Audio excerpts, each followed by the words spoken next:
Assalamualaikum dan selamat sejahtera. Saya Ebina Syamila binti Razali, P104095, ingin membentangkan analisis model pembangunan usahawan oleh agensi dan universiti. Zaman ini selalu kita lihat ramai orang melakukan aktiviti keusahawanan. Namun, mereka lebih menjurus kepada peniaga, bukan lebih kepada usahawan. Kenapa? Adakah ini salah kerajaan atau salah institusi atau salah agensi? Okay?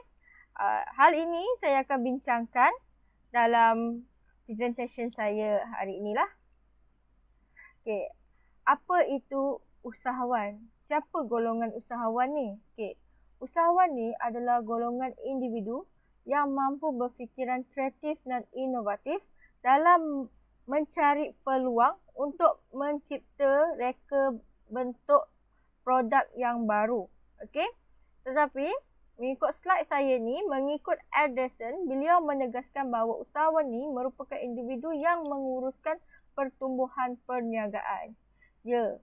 Saya menyokong penyataan Anderson ini kerana tanpa usahawan, tiadalah reka bentuk ataupun reka cipta produk yang baru. Kerana usahawan ini mempunyai ciri-ciri daya saing. Ciri-ciri yang berani berambil risiko. Namun, jika kita melihat keadaan di Malaysia sekarang, lebih banyak masyarakat yang menjurus kepada peniaga, bukan kepada usahawan. Okey, mengikut Nur Rasmah Othman 2010, sesebuah negara didapati akan menjadi pesat serta membangun sekiranya memiliki ramai golongan usahawan. Okey, ini menunjukkan jika ramai usahawan di Malaysia ini, maka akan wujudnya peluang pekerjaan. Bila wujudnya peluang pekerjaan yang banyak, bermaksud ekonomi Malaysia stabil. Bila ekonomi Malaysia stabil, politik Malaysia stabil, maka akan datangnya pelabur-pelabur dari luar. Iaitu terdapat tiga faktor kejayaan bagi seorang usahawan. Iaitu faktor pertama adalah kemahiran mengurus perniagaan. Okay? Kedua adalah kepimpinan dan ketiga adalah persekitaran. Untuk menjadi usahawan yang berjaya, usahawan itu perlu pandai mengurus organisasinya. Contohnya dari segi perekonomian dia, dari segi menghadapi masalah, menyelesaikan masalah, cuba inovasi yang baru. Okay? Yang kedua adalah kepimpinan. Okay? Usahawan yang baik, pemimpin yang baik adalah pemimpin yang disenangi atau sesuai dengan pekerjanya. Contoh mengikut Black and Mountains 1964 menyatakan seseorang pemimpin autokratik akan mementingkan pelaksanaan tugas. Bermaksud dekat sini, pemimpin autokratik ni dia nak arahan dia punya semua tu pekerja perlu ikut. Jadi dia terlalu tegas. Okay, adakah usahawan itu pandai menguruskan kepimpinan dia ni?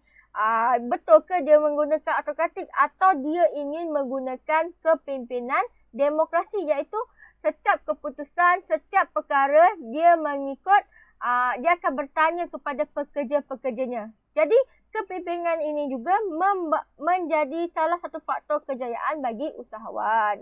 Okay? Yang ketiga adalah persekitaran. Tidak dinafikan persekitaran dari segi politik, undang-undang, persekitaran budaya dapat mempengaruhi faktor kejayaan usahawan. Jika usahawan itu tidak bijak dalam menguruskan dan menganalisis persekitaran yang sedia ada, sudah pastinya perniagaan dia akan jatuh. Okey? Okey, kemudian saya nak masuk ke bahagian keusahawanan. Apa yang dimasukkan dalam keusahawanan? Keusahawanan ni sebenarnya adalah aktiviti perniagaan yang dijalankan oleh peniaga, usahawan. Okey? Kita pergi ke slide saya. Okey. Ahmad 2013 mendefinisikan keusahawanan sebagai satu proses di mana peluang untuk mewujudkan barang dan perkhidmatan masa depan yang baru ditemui, dinilai dan diterokai. Okey, dekat sini kita boleh lihat bahawa aktiviti keusahawan ini sangat penting. Sangat penting untuk kita mewujudkan barang dan perkhidmatan di masa hadapan. Melalui aktiviti keusahawan ini, usahawan akan lebih bersemangat, akan lebih memikirkan macam mana nak reka bentuk baru ni. Macam contoh iPhone.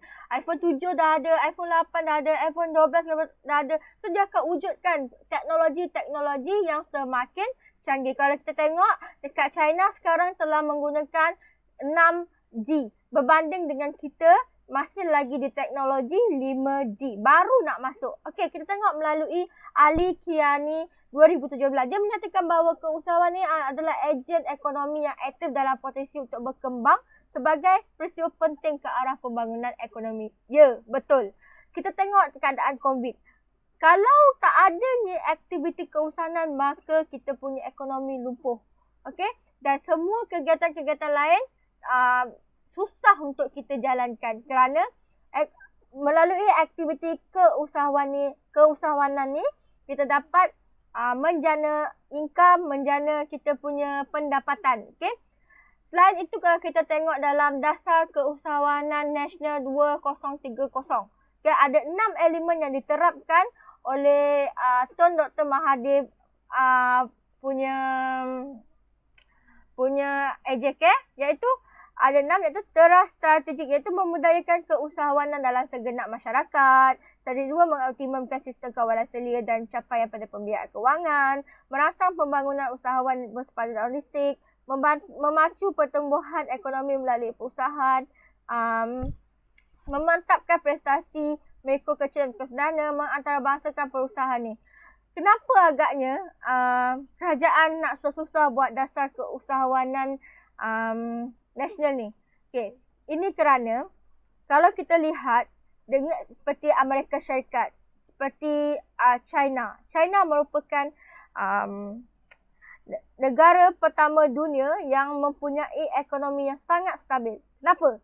Sebab China boleh buat apa saja daripada grade yang paling grade yang paling rendah, China boleh buat grade paling tinggi.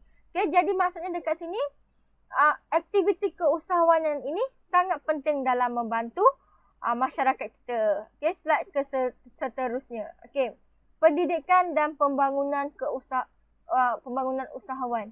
Okay, pendidikan ni dia boleh jadi pendidikan formal dan dia boleh jadi pendidikan tidak formal.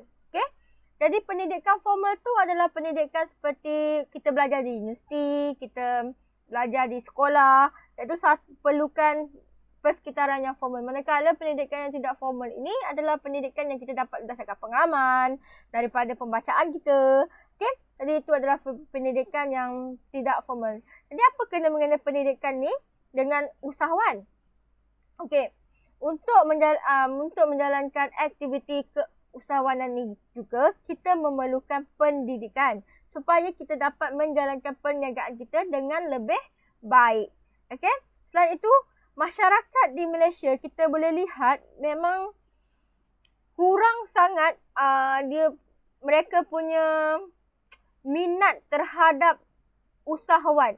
Jadi sepatutnya pendidikan dan pembangunan usahawan ni perlu diperkukuhkan, diperkuatkan supaya dapat memupuk minda masyarakat kita sekarang. Okay, saya tunjuk slide saya, iaitu mengikut Shurkis 2000, pembelajaran formal atau pendidikan formal ini adalah merujuk kepada tangga institusi yang pergi dari prasekolah hingga prasiswaza. Dan menurut TG L et al. 2016, pendidikan usahawanan ini adalah model yang menggalakkan pembangunan golongan muda untuk mendapatkan kemahiran dalam kehidupan dan bertanya di sekolah serta mengurangkan tingkah laku yang berisiko tinggilah. Okay.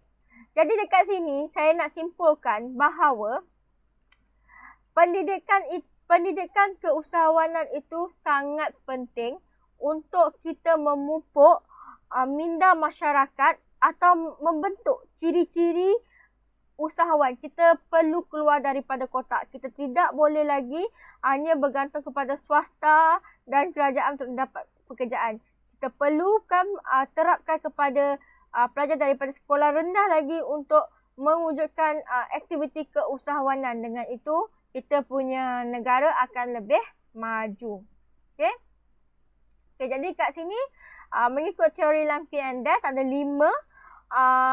ciri-ciri usahawan itu, iaitu inovatif, proaktif, menanggung risiko, daya saing, autonomi. Okay, jadi seorang usahawan itu seperti awal tadi saya dah terangkan, iaitu seorang usahawan itu dia perlu inovatif. Dia perlu inovatif dalam kemampuan dia untuk berfikir, untuk menghasilkan produk yang baru. Iaitu selain itu, usahawan itu perlulah bersikap positif.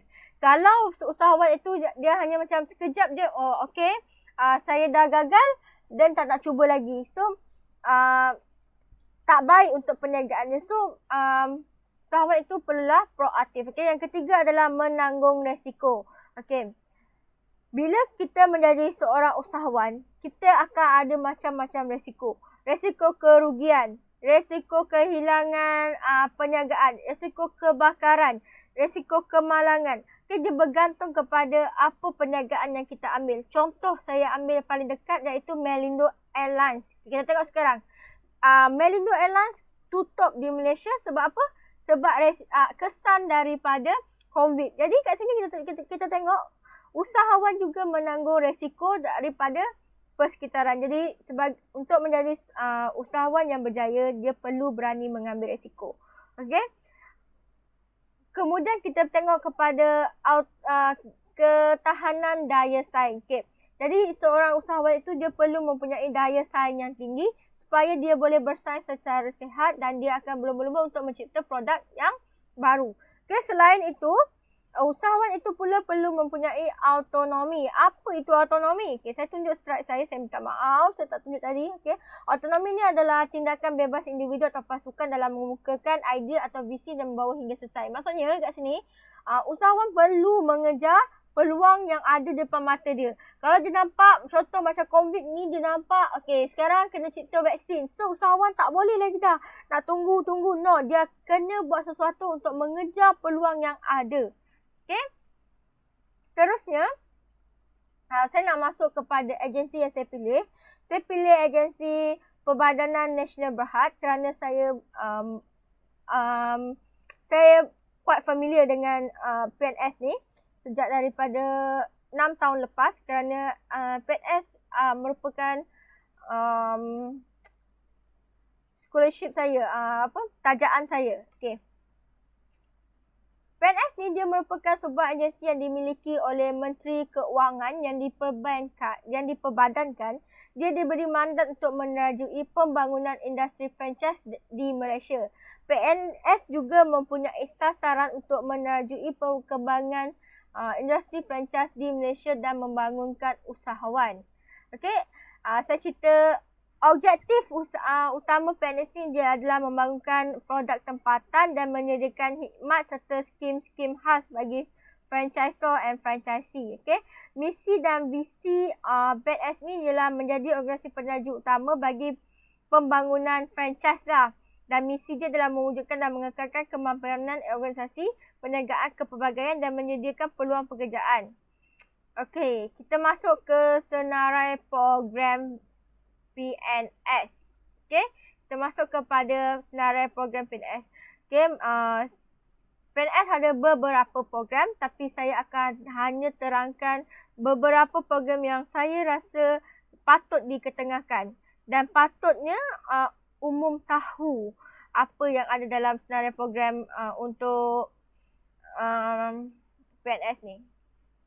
Okey, jadi skim pra-franchise dan skim franchise induk. Okey, dia menyediakan bantuan kepada pra-franchise dan franchise induk yang itu mengembangkan perniagaan terbuka kepada syarikat dan koperasi. Okey, badan koperasi. Okey, selain itu PNS juga ada buat skim ijarah food truck iaitu dia mewujudkan peluang pekerjaan. Dia membimbing usahawan agar lebih berdaya saing ke arah model perniagaan yang lebih besar. Dia menyokong asas kerajaan membanyakkan lagi perniagaan bergerak dan dia menyokong food truck satu Malaysia. Okey, Selain itu, PNS ni juga yang istimewa ni, dia ada buat program Siswaza, iaitu memupuk dan melahirkan usahawan di kalangan pelajar-pelajar graduan. Okay. Bestnya kriteria Siswaza untuk PNS ni, dia takkan ambil orang yang dah bekerja dan telah menamatkan 3 tahun belajar. Kerana dia nak usahawan yang segar, dia nak seorang usahawan yang proaktif, dia nak seorang usahawan yang inovatif. Okay. Selain itu juga dia ada buat program ejen pertukaran, itu mempromosikan minda keusahawanan di kalangan orang ramai. Okay. Kat sini kita nampak PNS dia nak mendidik orang ramai. Okay. Selain itu dia akan menjadi penjana pencipta penilaian, itu mencipta nilai kepada PNS melalui hikmat, nasihat dan lain-lain lagi. Itu sedikit tentang PNS. Okay, sekarang saya nak masuk kepada nombor 2.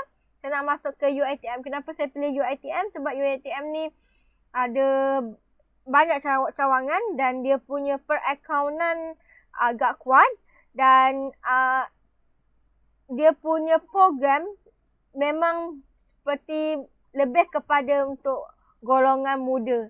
Dia lebih nak golongan muda tu lebih ke inovatif. Okay, saya akan terangkan satu-satu.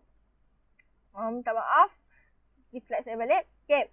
UiTM ni pada awalnya ditubuhkan sebagai ITM, iaitu Institusi Teknologi Mara. Okay, pada tahun 1967. Okay, jadi pada tahun 26 Ogos 1999, Perdana Menteri Malaysia iaitu Datuk Seri Dr. Mahathir mengumumkan pertukaran nama ITM kepada UiTM. Okay, Datuk Seri sekarang, minta maaf, sekarang adalah Tun Dr. Muhammad. Okey, apa falsafah UiTM ni? Dia setiap individu mempunyai mencapai kemenangan melalui pemindahan ilmu serta penerapan ilmu agar menjadi graduan profesional yang berupaya mengembangkan ilmu dan membangunkan diri masyarakat dan negara. Okey. Visi dan misi UiTM adalah transformasi kehidupan melalui keusahawanan. Akademik keusahawanan dikenali di peringkat UiTM. Okay, objektif dia untuk memperluaskan akses pendidikan tinggi, menyediakan pendidikan bertaraf dunia dan menawarkan program.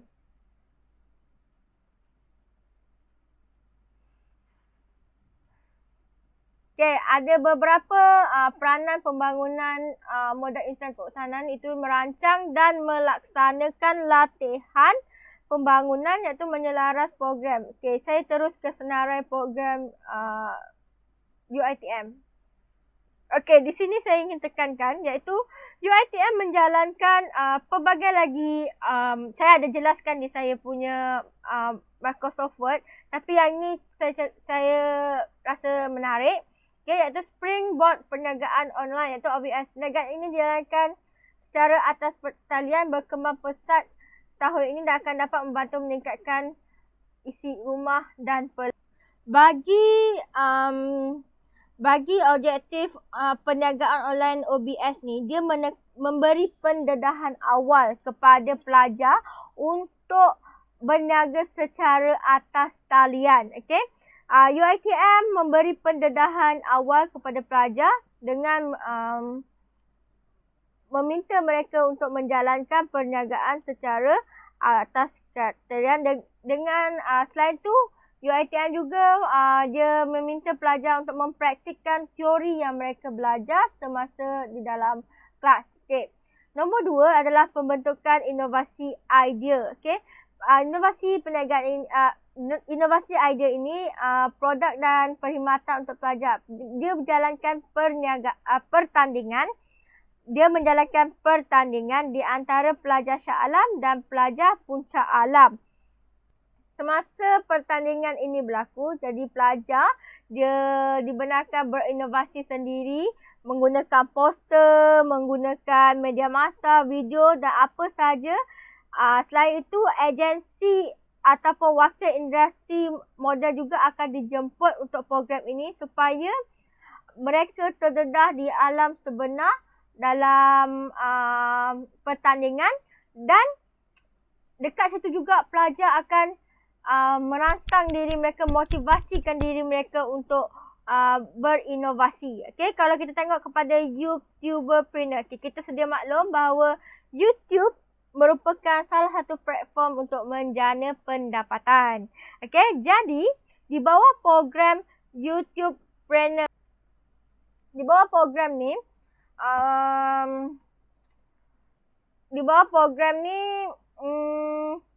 UiTM menggalakkan pelajar-pelajarnya menggunakan idea yang inovatif untuk menjalankan perniagaan. Okey. Sekarang saya masuk ke college KPTM iaitu MARA. College ni popular, dikenali ramai. Okay, tapi saya akan terangkan sikit-sikit lah kenapa saya nak ambil KPTM ni. Kenapa saya nak ambil college yang baru dan yang tak kuat. Okay, sebenarnya saya nak tengok di antara agensi yang bagus dari segi PNS, UiTM dengan KPTM. Okay, hasil daripada analisis saya sedar. Sekejap lagi saya akan terangkan lah. Minta maaf doktor. Okay, Kolej Politik MARA pada awalnya dikenali sebagai Yayasan MARA telah diasaskan sebagai sebuah institusi pengajian tinggi. Okay. Sejarah dia asal daripada sejajar dengan objektif Majlis MARA iaitu dia membangunkan usahawan berjaya dan inovatif. Kolej Politik MARA sebagai sebuah institusi pengajian penuh agensi dan menggariskan beberapa aktiviti keusahawanan yang bertujuan untuk membangunkan model insan dan melahirkan lebih ramai usahawan berjaya serta mempunyai inovatif. Okay. Antara kursus dia, banyak kursus dia, tapi kelemahan KPTM ni, dia punya program, kalau saya tengok, dia tak banyak program yang macam melatih atau memberi ciri. Dia semata-mata dia memberi pendidikan. Okay.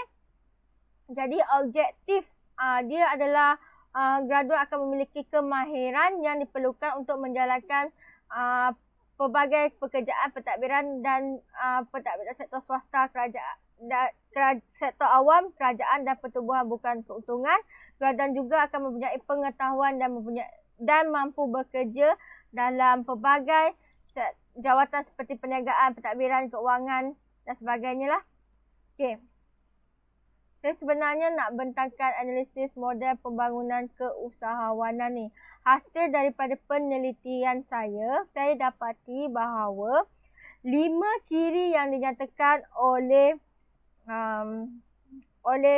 Lumpkin and Dance, hanya 2 ciri yang terdapat dalam agensi dan UiTM. Namun di KPTM hanya mementingkan pendidikan semata-mata. Okey, tak ada program-program yang ke arah ciri-ciri untuk tak ada program yang untuk student tu menerapkan ciri-ciri macam inovatif ke proaktif ke. Dia lebih kepada pendidikan teori dan teori. Okey, kalau kita tengok kalau saya analisis PNS pula, PNS ni dia lebih kepada membangunkan. Okay, tetapi dia juga melatih keusahawanan itu menjadi lebih berdaya saing. Okay, begitu juga dengan UiTM. UiTM kalau kita tengok dari program YouTubepreneur dengan pembentukan produk inovasi pertandingan di antara Puncak Alam dengan Shah Alam tu, kita tengok kat situ kita boleh tengok UiTM ni dia melatih ciri-ciri keusahawanan itu kepada pelajar-pelajar golongan muda.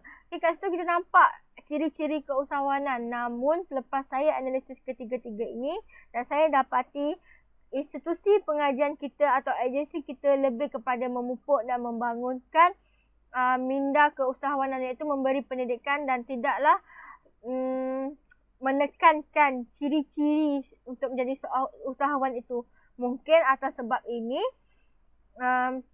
pelajar-pelajar atau usahawan-usahawan itu lebih minat untuk menjadi peniaga kerana tidak menerapkan ciri-ciri berani berisiko, ciri-ciri proaktif, ciri-ciri inovatif, ciri-ciri daya tahan saing dan ataupun daya autonomi. Okay, bila tak ada ketiga-tiga ini hanya mementingkan dana, pendidikan. Jadi usahawan masyarakat tidak sedar akan kepentingan ciri-ciri itu sendiri. Okay, daripada program-program yang saya lihat, jika PNS lebih memberi dana ataupun dia ada daya saing. Tapi untuk UiTM memang dia menerapkan inovatif, namun KPTM tidak memberi ciri-ciri usahawan yang ni. Okay, sampai situ saja saya punya pembentangan. Sekian, terima kasih.